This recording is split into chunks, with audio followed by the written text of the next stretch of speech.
If anyone asks why is the rum gone, this is probably why.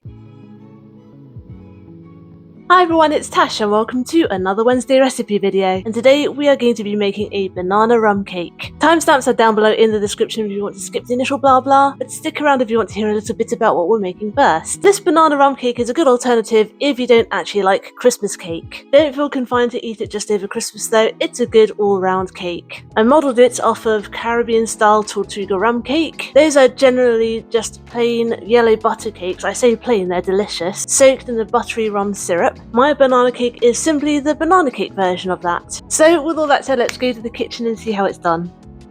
First, let's preheat the oven to 180 degrees C. First, let's deal with the star of the show, the bananas. We're going to need 4 of these and make sure they are very ripe. Actually, this is only just about ripe enough. I do like them a bit browner. The browner the better, like just up until they're actually going bad. Then you have more flavour and they're sweeter.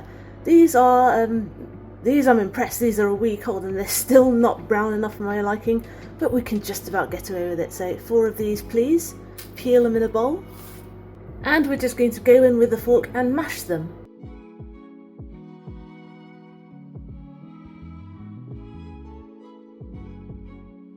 And that is it. You don't need to mash it particularly finely. A little bit of lumpiness is actually good for the texture, so we'll leave it at that. The next thing I've done is I've greased and floured a 10-inch bundt tin.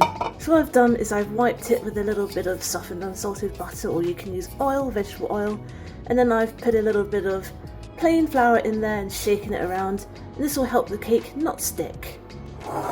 Now let's make the cake batter. Here I have 350 grams of unsalted butter, which I've softened at room temperature, and I'm going to add 100 grams of caster sugar, and 200 grams of dark brown soft sugar, or you can use dark muscovado sugar.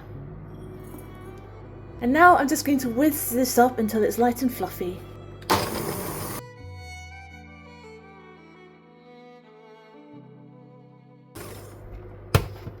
Now I'm going to add 5 eggs, and I'm going to give these a whiz too. Now I'm going to add in the bananas, and I'm going to add 4 tablespoonfuls of dark rum or spiced rum. Yeah, I'm actually using dark at the moment. And about 2 teaspoonfuls of vanilla extract. Again, I'm just going to eyeball it. Give it another whiz.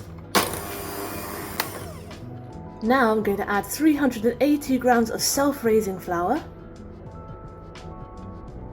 a good pinch of salt,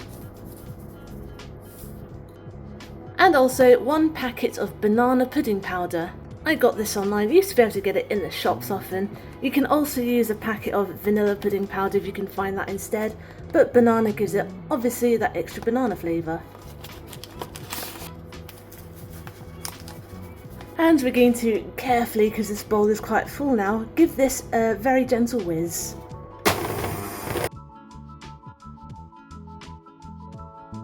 And you want to stop as soon as it's all mixed in, because if you overmix it, it will become a bit tough because you're activating the gluten in the flour. So stop just as it's all mixed in. And I'm just going to give it a final stir with my spatula. Now at this point it's actually, if you want to add any extra mix-ins, so for example chopped nuts, sometimes I like to add 100 grams of chopped pecans in here, walnuts are great, chocolate chips too. This is the time you mix it in, but today I'm just going to leave it plain. And now we're going to put all of this in our bundt tin.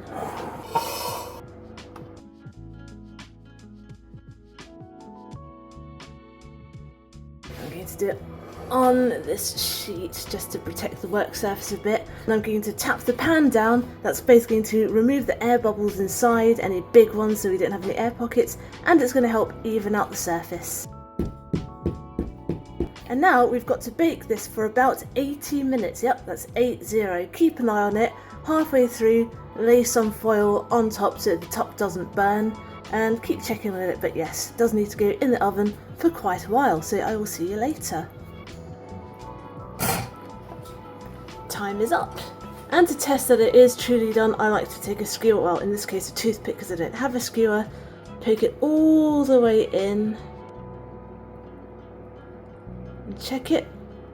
And if it comes out dry and clean, you are done. Okay, let's let this cool down completely. Now we're going to make our rum soaking syrup. Future Tash here, I tried to be clever and increase the quantities of this syrup because I wanted to use a bit for something else. I wanted leftovers, but I think it's just going to get confusing, so I'm going to voice over the correct quantities. And just so you know, it's when you actually make it, it's going to look a lot less than what you're seeing right now, because obviously when I filmed it, I tried to increase the quantities before realising it was probably an unhelpful idea for actual instructions. So yes, just listen to what I say and look at the quantities I write down and ignore how large it looks, because you're not going to need that much. So here I have 60 grams of unsalted butter, followed by 50 milliliters of water, 60 grams of caster sugar, 60 grams of dark brown soft sugar, and again you can use dark muscovado sugar instead, a little pinch of salt just to bring those flavours out because we are using quite a bit of sugar, 1 teaspoonful of vanilla extract, and 100 milliliters of dark or spiced rum. Sometimes when I want an extra kick, I add half in now, then I boil the syrup, and then I add half of it later. That's the rest of the half, so you actually have some more alcohol in there. But this time I'm just going to add it all in at once, because what happens is when you cook it, a lot of the alcohol actually evaporates off. And this time I want a milder alcohol flavour, so it all goes in. Again, if you want it stronger, add in half, and then the other half later after it's done cooking. Now I'm going to turn the heat on to a medium heat. I'm just going to wait until the butter melts, and we want to bring it up to a simmer. Once it's bubbling, you can give it a swirl every so often. And it does start bubbling quite quickly, so as soon as it does, just switch the heat off. And I'm just going to stir it until the rest of that butter's melted too. Now the cake is still a bit warm, but that's absolutely fine. What we're going to do is take our still hot syrup, and we're going to brush, I'd say, most of this on. Don't be stingy. Future Tash here, just a reminder, don't worry, you are going to have a lot less syrup than what you're actually seeing in the video.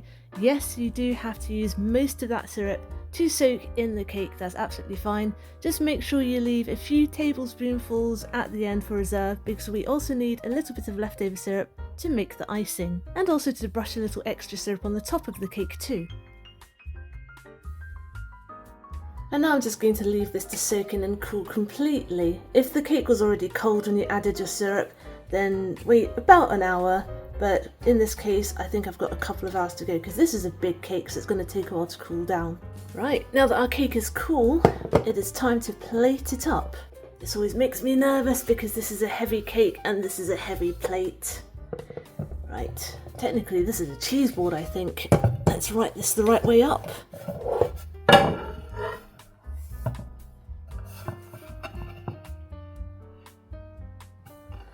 Say a little prayer. Oh, that is perfect. At this point, because we have a lot of this left, I've put it in a smaller pan. I like to brush a little bit over the top as well.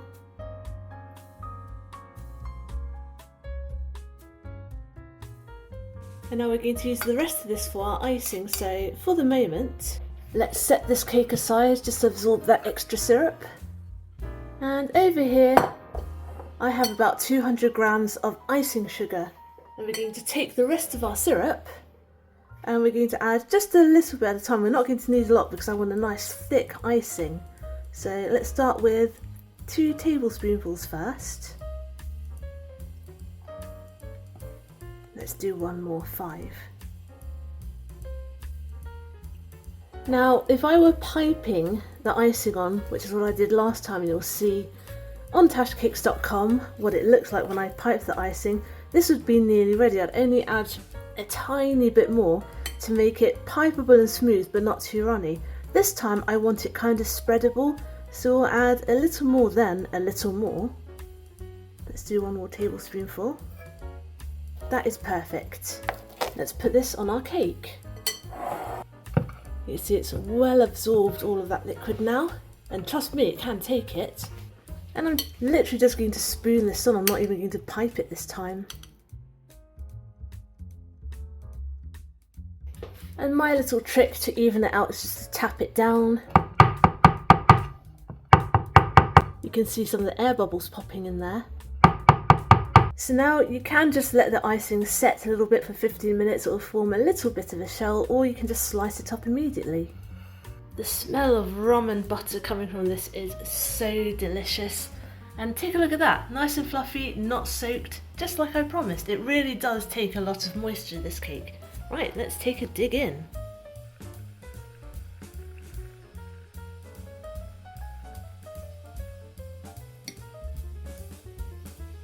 Captain Jack Sparrow would love this. I think I mentioned this is a cheap and cheerful one, so the clip only clips sideways, which means that it ends up pointing away from my face and you can't actually hear me. Back in the day I did silver service waitressing, so I should know how to balance plates on very little space. There we go. Where's my fork? Right, I was very self-restrained with that little dig that I cut out of it for the slow-mo I didn't actually eat.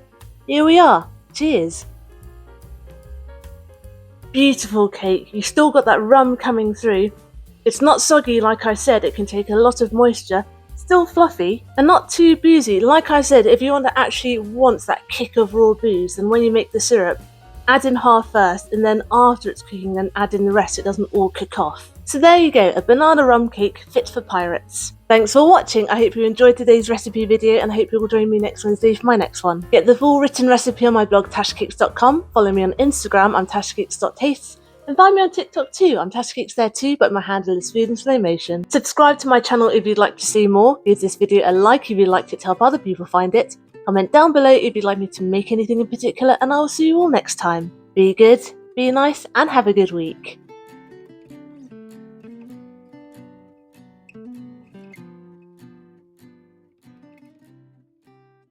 I want to sing that Yo Hey Pirate song, but I don't want to get sued by Disney.